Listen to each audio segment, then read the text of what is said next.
Welcome back to OtakuDaiKun. In this video, I'll be reviewing the anime series Shimoneta, a boring world where the concept of dirty jokes doesn't exist.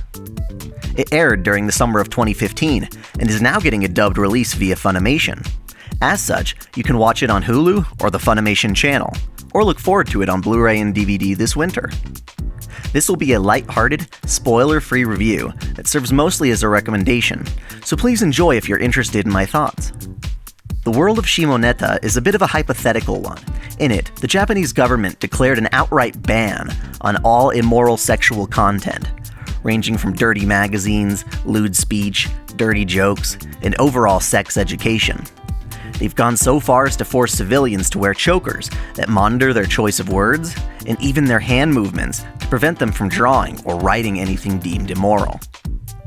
The movement is so bad, in fact, that the average high schooler has no friggin' clue how babies are made. That said, there are still some youth in Japan who became aware of sex in all its glory, and wish to enlighten their fellow peers. Tanukichi Okuma, a boy who has learned to suppress his sexual knowledge, instead worshipping the naive and pure student council president, gets brought into the council to help them crack down on immoral campus activities. He quickly discovers that the council's vice president is secretly the cultural terrorist Blue Snow, a Panty-clad avenger who wears nothing but a white sheet around her naked body while she distributes raunchy pictures to the public.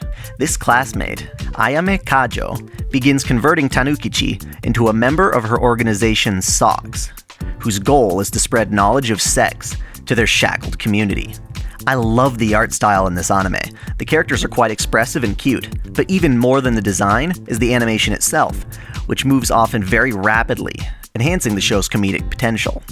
On to characters. I've already mentioned Tanukichi, whose dad taught him many things about sex before getting arrested by moral authorities.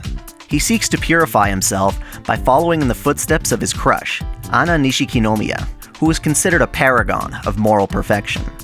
Then there's Ayame, the vice president and mastermind behind SOCS. She has a wild obsession with dirty jokes and often uses a program on her phone to disable her monitoring device for a time, allowing her to loot it up to the nth degree.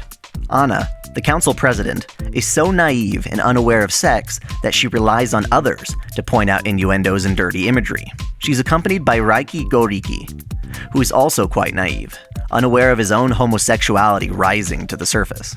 SOCS is later joined by Otome Saotome, an artist so desperate to draw erotica that she's adapted to drawing with a pencil in her mouth. We have Hyoka Fuwa, a curious scientist bent on discovering how our insects, and by extension all living things, procreate. There are of course more characters, but they appear later on in. As for the story, our major dramatic question is obvious. Will SOCS succeed in restructuring their society? Will they get caught? Generally though, comedies like this one will focus more on the question, what crazy new ways can they pique the curiosity of their schoolmates? It ends on a cliffhanger, so don't expect a grand finale by any means. That said, the anime is better enjoyed for its antics, not its outcome. In that way, it does a great job, as SOCS comes up with tons of crazy ideas and never gets old. It manages to complete a major arc by its end, which, while not answering the major dramatic question, gives the anime some structure as the members of SOCS have to deal with a rival terrorist group with far less noble ideas and far more aggressive members. The anime's opening is fun and ridiculous, which works out well with an understanding of the show's premise. In the wrong context, however, it's easy to see how it might turn some people away with its extreme content. This really isn't an anime that drew me in with its music, which leaves me neutral on the subject, although the end song is catchy as hell. The acting, as one might expect, is really over the top, and that works out lovely for this maelstrom of comedy and chaos. I definitely found this script funnier because of how the seiyuu exaggerated their performances. The vocal stars would definitely be Ayame and Ana. Ayame's voice is really spunky, and it's a delight to hear her talk about dicks and sexual innuendos with gusto. She doesn't hold back, and I love it. Ana's just great at sounding like a total maniac, and that duality of innocent and obscene is conveyed perfectly. Of course, I'm referring to the Japanese audio. All I've heard so far of the dub is a trailer from Funimation, and so far it sounds pretty solid.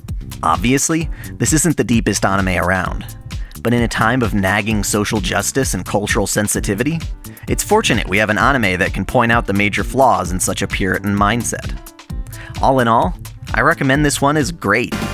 Not exactly the Criterion collection of anime, but if you're even remotely interested, you're bound to have a good time. There you have it. If you enjoyed this video or would like to check out more anime content, please subscribe to my channel. Feel free to check out my Facebook page where I post interesting news articles about anime and game releases. Until the next video, celebrate your fandom.